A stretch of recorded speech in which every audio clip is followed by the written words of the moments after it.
Hello and welcome to the Federal. As the Bharatiya Janata Party starts preparing for the assembly elections in Delhi, we talked to Dr. Abhay Kumar Dubey to discuss the challenges before the BJP in Delhi polls. Thank you for joining us, Dr. Dubey. Shukriya. Sir, my first question is, the BJP state unit has suggested to its national leadership that they need to announce a chief ministerial candidate for the party. How do you look at this change in strategy from the last time? लेकिन ये तो कोई Bharatiya Janata party की दिल्ली का चुनाव जीतने के लिए कोई नई रणनीति नहीं है। देखिए, पहला चुनाव जो अरविंद केजरीवाल से भाजपा हारी थी 2015 में, उसमें भारतीय जनता पार्टी ने एक मुख्यमंत्री पद का चेहरा घोषित किया था और वो चेहरा थी किरण बेदी। और मुझे याद पड़ता है कि जब किरण बेदी का चेहरा घोषित किया गया था तो आम आदमी पार्टी भी थोड़ी चिंतित हो गई थी। मेरी उन्हीं दिनों अरविंद केजरीवाल से बात भी हुई और मैंने उनसे पूछा कि अब किरण बेदी आपके सामने उतर आई हैं, आपका क्या मानना है?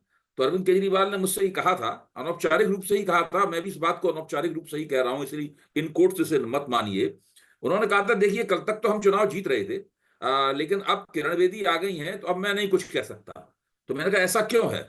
किरण बेदी के घोषित किए जाने से दिल्ली भाजपा की कतारों में, नेताओं में तो काफी नाराजगी है। तो उन्होंने कहा इससे कोई फर्क नहीं पड़ता।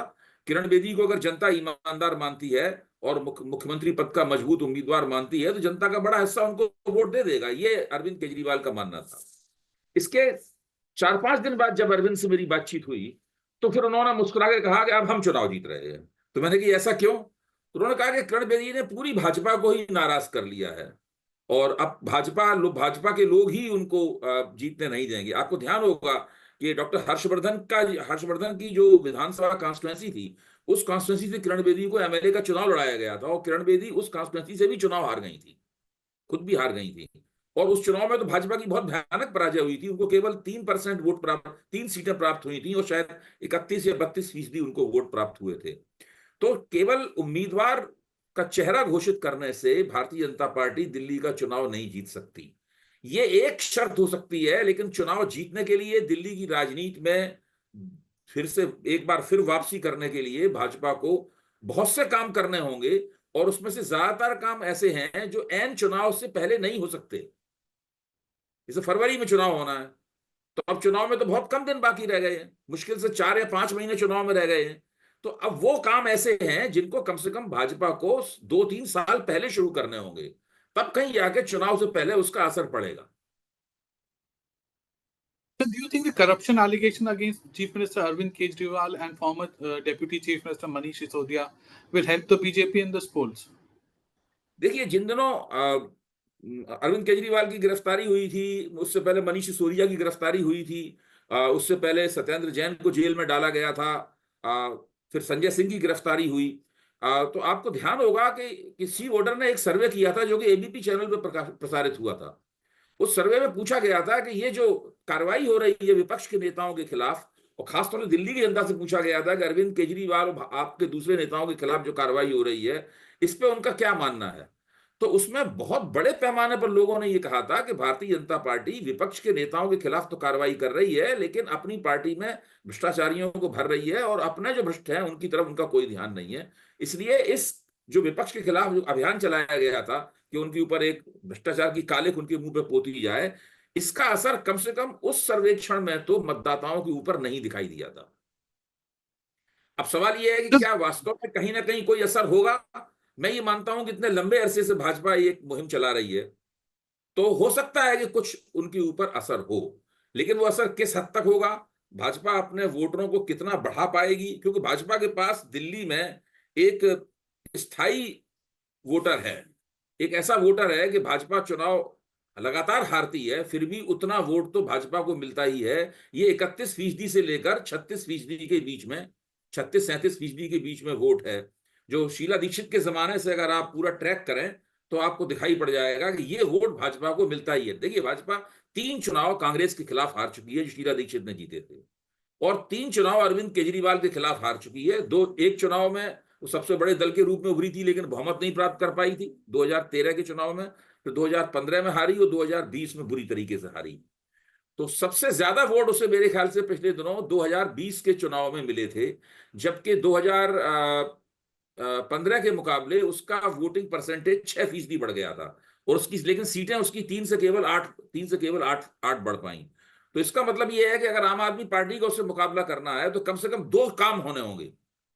पहला काम तो यह होना होगा कि कांग्रेस का वोटिंग प्रतिशत जो 5% से भी नीचे आ गया है, उसको बढ़कर 10 और 15% के पास जाना होगा। अगर वो नहीं होगा तो दिल्ली में लड़ाई तितरफा नहीं हो पाएगी। और भारतीय जनता पार्टी का भी वोट प्रतिशत 40% के पार जाना होगा। ये दोनों काम होने हैं, क्योंकि आम आदमी पार्टी के लगातार चुनाव जीतते रहने का सबसे बड़ा कारण यह है कि उसने कांग्रेस का वोट प्रतिशत घटाकर लगभग 0 कर दिया है। क्योंकि 3, 4, 5, 6, 7% किसी को वोट मिलते हैं तो वो 0 ही माने जाते हैं, उससे सीटों का कोई कन्वर्जन नहीं होता। तो लड़ाई तितरफा होने की बजाय सीधी हो जाती है, और सीधी लड़ाई में भारतीय जनता पार्टी के लिए आम आदमी पार्टी को हराना भी नामुमकिन है, और उससे पहले कांग्रेस को भी हराना नामुमकिन था। Okay, sir, so what will be the role of the Congress party since the fortunes of Congress has improved after the Lok Sabha? Should it join hands with AAP or should it contest alone? मुझे नहीं लगता कि विधानसभा में इन लोगों के बीच में कोई समझौता होगा, क्योंकि आम आदमी पार्टी अगर कांग्रेस के साथ विधानसभा में समझौता करती है तो वो उसको एक ये मान लेगी कि पिछले 10 साल का उसका शासनकाल जो है वो उस योग्य नहीं था कि उसे वो तीसरी बार चुनाव जिता सके, और उससे आम आदमी पार्टी की अपनी छवि भी है उसके ऊपर भी एक सवालिया निशान लगेगा। जो इंडिया गठबंधन बना है उसके प्रवक्ता भी स्पष्ट रूप से कह चुके हैं, और ये बात घोषित है कि वो मुख्य तौर पर लोकसभा की राजनीति के लिए है, वो विधानसभा की राजनीति के लिए नहीं है। आपने देखा होगा कि जो पार्टी जहां बड़ी है उसे अगर गठजोड़ तोड़ना है तो विधानसभा की राजनीति के परिप्रेक्ष्य में गठजोड़ तोड़ देती है। दिल्ली में आम आदमी पार्टी बड़ी है, इसने तोड़ दिया। हरियाणा में कांग्रेस बड़ी है, उसने वहां तोड़ दिया। और जहां पर दोनों को नहीं तोड़ना है गठजोड़, वो दोनों इस उत्तर प्रदेश में समाजवादी पार्टी के साथ गठजोड़ में वो हैं। तृणमूल कांग्रेस ने तो लोकसभा में ही गठजोड़ तोड़ दिया था पश्चिम पश्चिम बंगाल में। तो ये सब इस तरीके से विधानसभा और लोकसभा की राजनीति अलग अलग चलेगी। मेरे ख्याल से दोनों के बीच में कोई गठजोड़ नहीं होगा। कांग्रेस फिर से अपनी किस्मत चुनाव लड़के आजमाएगी, और आम आदमी पार्टी के सामने चुनौती यही होगी कि वो कांग्रेस को 5-6% से ज्यादा वोट न प्राप्त करने दे। जैसे जैसे कांग्रेस के वोट बढ़ेंगे वैसे वैसे भारतीय जनता पार्टी के सीट जीतने की संभावना भी बढ़ेगी। Sir, the BJP won all the seats in Lok Sabha for the third consecutive term. Do you believe that its Lok Sabha performance will get replicated in the assembly? मेरे ख्याल से बिल्कुल अलग अलग है। आप देखिए ना कि 2014 में भी सारी सीटें उन्होंने जीत ली थी, और फिर 1 साल बाद उनकी विधानसभा चुनाव में क्या दुर्गति हुई। फिर आप देखिए कि 2020 में भी उन्होंने सीटें जीत ली थी, उसके कुछ ही समय बाद फिर 2019 में भी सारी सीटें जीत ली थी, कुछ ही समय बाद उनकी फिर क्या दुर्गति हुई, जबकि उन्होंने बहुत ही घृणोनी किस्म की एक नंगी सांप्रदायिक मुहिम चलाई थी। इसमें अनुराग ठाकुर का और प्रवेश वर्मा का और अमित शाह की बातें याद उनको दोहराने की यहाँ जरूरत नहीं है। खुल के शाहीन बाग के मसले पर और दूसरे मसलों पर एक नंगी सांप्रदायिक मुहिम चलाई गई। लेकिन अरविंद केजरीवाल ने अच्छी रणनीति का परिचय दिया, संयम का परिचय दिया, वो भाजपा के फंदे में नहीं फंसे, और वो लगातार अपना अपना उनका फोकस लगातार कायम रहा, और उसका नतीजा ये हुआ कि उनको फिर से 50% से ज्यादा वोट मिले। उनका वोट केवल आधा फीसदी कम हुआ, और उन्होंने पिछली बार 68 सीटें जीती थी, इस बार उन्होंने 62 सीटें जीती, जो तकरीबन उतनी ही बड़ी जीत थी। मैं ये मानता हूं कि लगातार तीसरी बार चुनाव जीतना बहुत मुश्किल होता है। खुद नरेंद्र मोदी भी लोकसभा में देखिए तीसरी बार वो बहुमत नहीं प्राप्त कर पाए। बहुत मुश्किल होता है तीसरी बार चुनाव जीतना। लेकिन फिर भी अभी तक दिल्ली में अगर कोई नेता है जिसको आप दिल्ली का नेता कह सकते हैं, ये दिल्ली का नेता है, तो वो अरविंद केजरीवाल है। इससे पहले शीला दीक्षित हुआ करती थी, और शीला दीक्षित से पहले मदन लाल खुराना हुआ करते थे, जो कि दिल्ली के नेता थे। साहिब सिंह वर्मा को मुख्यमंत्री बनाया गया, लेकिन कभी वो दिल्ली के नेता नहीं बन पाए। वो अपनी बिरादरी के नेता हो सकते थे, उनका सम्मान भी था, ऐसी बात नहीं है, लेकिन कभी वो दिल्ली के नेता नहीं थे। और सुषमा स्वराज को भी मुख्यमंत्री बनाया गया, वो भी दिल्ली की नेता नहीं बन पाई। दिल्ली का अगर कोई नेता है तो इस वक्त अरविंद केजरीवाल हैं। ये उनके विरोधी भी इस बात को मानते हैं। तो मुझे तो लगता है कि अरविंद केजरीवाल अभी 10, 12, 15, 20 दिनों में सुप्रीम कोर्ट उन्हें सीबीआई के केस में जमानत दे देगा, और मुझे नहीं लगता कि उसमें कोई बड़ी दिक्कत है। अब तो ये देर सवेर की बात है। और उसके बाद वो दिल्ली की जनता का, मनीष सिसोदिया ने पहले से ही कमान संभाल रखी है, उसके बाद वो दिल्ली की जनता का नेतृत्व दोबारा करेंगे और आम आदमी पार्टी तीसरा चुनाव भी जीत सकती है। भाजपा की कुछ सीटें बढ़ सकती हैं, कुछ वोट प्रतिशत भी बढ़ सकता है, लेकिन कांग्रेस का कितना बढ़ेगा मुझे इसमें संदेह है। So my last question is: BJP has been out of power in Delhi for the past 25 years. If it fails this time, then it will be out of power for 3 decades now. In your opinion, why has BJP failed to win the elections? देखिए, ये तो एक बड़ी विडंबना है। ये विडंबना इस तरह की है, जब लाल कृष्ण आडवाणी अपनी राजनीति में शिखर पे थे, तो मैं उनको एक कार्यक्रम में सुन रहा था। तो उन्होंने अपने उस कार्यक्रम में हम लोगों को बताया कि जनसंघ के जमाने में उन लोगों को पहली बार इस बात का एहसास हुआ कि उन लोगों को सत्ता भी मिल सकती है जब वो दिल्ली महानगर पालिका का चुनाव जीत गए। उससे पहले जनसंघ यानी राष्ट्रीय स्वयंसेवक संघ की जो राजनीतिक भुजा थी, चुनाव लड़ने वाला संगठन था, वो ये मान ही नहीं पाता था कि वो कभी चुनाव जीत भी सकता है और सत्ता में भी आ सकता है। तो पहली बार वो दिल्ली कारपोरेशन का चुनाव जीते और उससे उनको लगा कि वो सत्ता में आ सकते। दिल्ली ने ही पहली बार जनसंघ और उसके बाद भाजपा को सत्ता का स्वाद चखाया।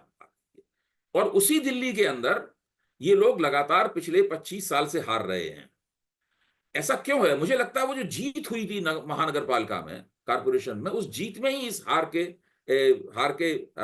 की वजह छिपी हुई थी।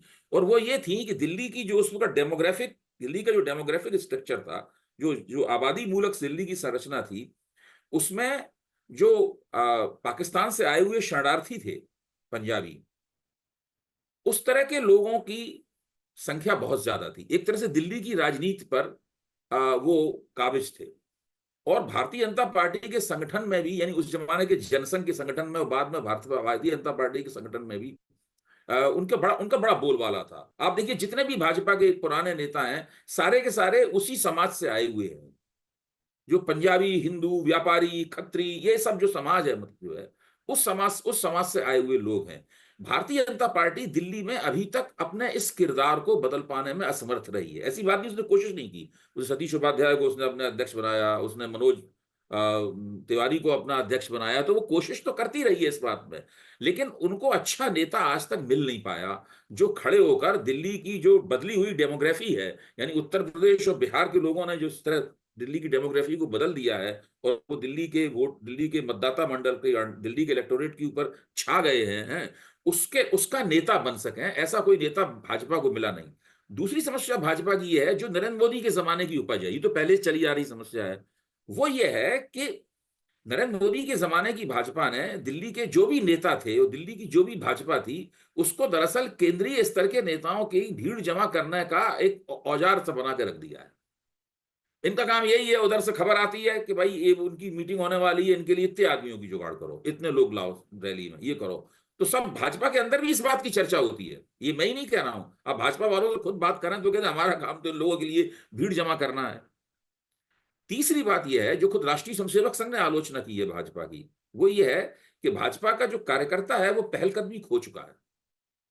उसका काम केवल केंद्रीय योजनाओं का प्रचार करना रह गया है। अब भाई ऐसा क्यों है कि भारतीय जनता पार्टी की स्थानीय इकाई खुद आला कमान से नहीं कह सकती कि ये है हमारे पास नेता, इसको बनाइए मुख्यमंत्री पद का दावेदार? उनसे क्यों कह रही है कि आप एक नेता तैयार कीजिए और हमें भेंट कर दीजिए?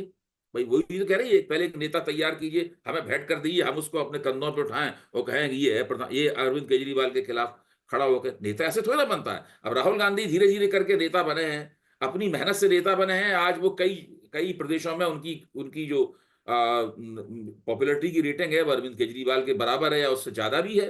उत्तर प्रदेश में वो आगे निकल गए, अगर CSDS के सर्वे के ऊपर आप की तरफ देखें तो उन्होंने खुद अपनी मेहनत की है, इससे वो आगे बढ़े हैं। ऐसा थोड़ी ना कि कोई नेता कोई बना के किसी ने, कांग्रेस ने उनको भेंट कर दिया हो। तो ये बड़ी समस्याएं हैं जिनका दिल्ली की भाजपा सामना कर रही है।